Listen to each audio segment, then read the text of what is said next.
آئیے اس نقشے میں سمجھتے ہیں کہ امام مہدی کے آنے کے بعد دنیا میں کیا کیا ہونے والا ہے۔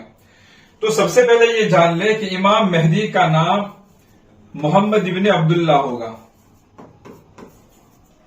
اور آپ کی پیدائش مدینہ منورہ میں ہوگی۔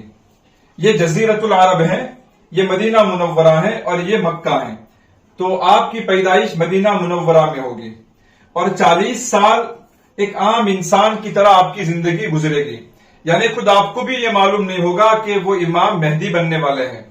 40 سال کے بعد اللہ تعالیٰ ایک رات ان کو الہام فرمائیں گے اور سارے کمالات ان کو عطا فرمائیں گے۔ اس کے بعد یہ ہوگا کہ مسلمان ظلم و ستم سے پریشان ہو کر کسی منصف حاکم کی تلاش میں نکلیں گے۔ جب امام مہدی کو معلوم ہوگا کہ مسلمان کسی حاکم کو تلاش کر رہے ہیں تو وہ مدینہ سے نکل کر مکہ کی طرف آ جائیں گے تاکہ لوگ ان کو حاکم نہ بنا دے۔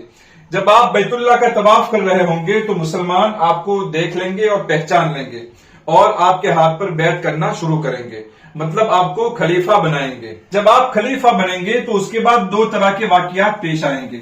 ایک واقعہ تو یہ ہوگا کہ کچھ لوگ آپ کے خلاف بغاوت کریں گے۔ ملک شام سے 2 طرح کے لشکر آئیں گے آپ کے خلاف لڑنے کے لیے۔ ایک جو لشکر آئے گا وہ مدینہ اور مکہ کے درمیان پورا کا پورا دس جائے گا، اور دوسرا لشکر سفیانی کا آئے گا جس سے امام مہدی مقابلہ کریں گے اور اس کو شکست دیں گے۔ تو پہلا واقعہ ہوگا بغاوت کا، دوسرا واقعہ ہوگا نصرت کا۔ خراسان سے ایک لشکر نکلے گا جو امام مہدی کی تائید کے لیے اور ان کی نصرت کے لیے امام مہدی کے لشکر میں شامل ہو جائے گا۔ یہاں سے امام مہدی مدینہ جائیں گے اور مدینہ سے شام کی طرف رخ فرمائیں گے۔ یہاں شام میں عیسائی جمع ہو گئے ہوں گے، تقریباً 8 لاکھ عیسائی یہاں پر شام میں امام مہدی کا مقابلہ کرنے کے لیے تیار ہوں گے۔ امام مہدی مدینہ سے ملک شام جائیں گے اور یہاں پر خون ریز جنگیں ہوگی، کئی دنوں تک یہ جنگیں چلے گی اور مسلمان کا جانی نقصان ہوگا، بہت زیادہ نقصان ہوگا۔ اس میں 3 طرح کے لوگ سامنے آئیں گے۔ کچھ مسلمان وہ ہوں گے جو بھاگ کھڑے ہوں گے، حدیث میں آتا ہے کہ اللہ تعالیٰ ان کو کبھی معاف نہیں کرے گا۔ کچھ ایسے ہوں گے جو شہید ہو جائیں گے، حدیث میں آتا ہے کہ وہ افضل ترین شہداء میں سے ہوں گے، اور کچھ لوگ وہ ہوں گے جو فتح پائیں گے، حدیث میں آتا ہے کہ ان پر پھر کوئی فتنہ اثر نہیں کرے گا۔